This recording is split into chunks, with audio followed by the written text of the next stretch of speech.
O fato essencial da existência é que esta confiança em Deus, esta fé, é o alicerce sólido que sustenta qualquer coisa que faça a vida digna de ser vivida. É pela fé que lidamos com o que não podemos ver. Foi um ato de fé que distinguiu nossos antepassados, elevando-os acima da multidão.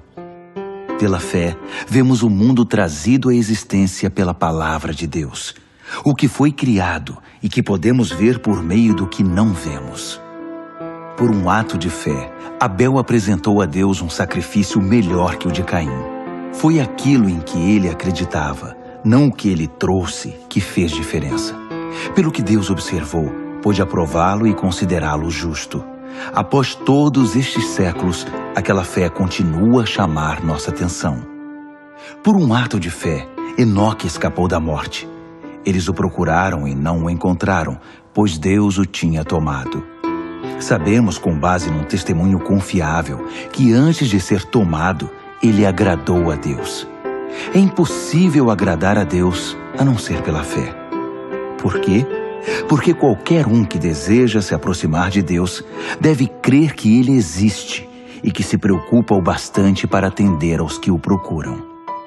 Pela fé, Noé construiu um barco na terra seca.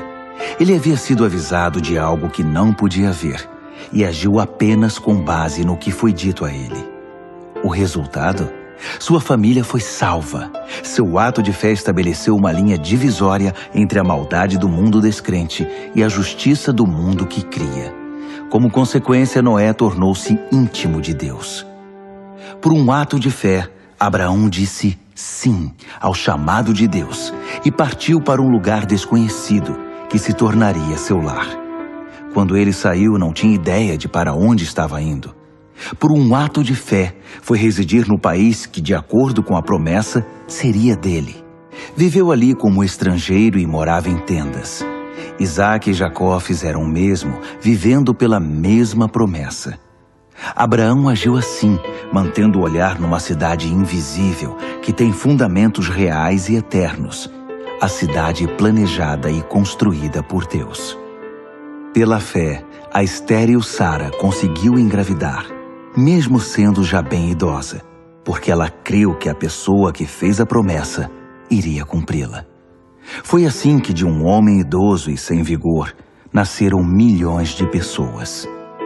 Cada uma dessas pessoas de fé morreu sem ver o cumprimento da promessa, mas ainda crendo. Como conseguiram? Elas o viram e saudaram de longe, aceitando o fato de que eram passageiros neste mundo. Quem vive assim sabe que está procurando seu verdadeiro lar.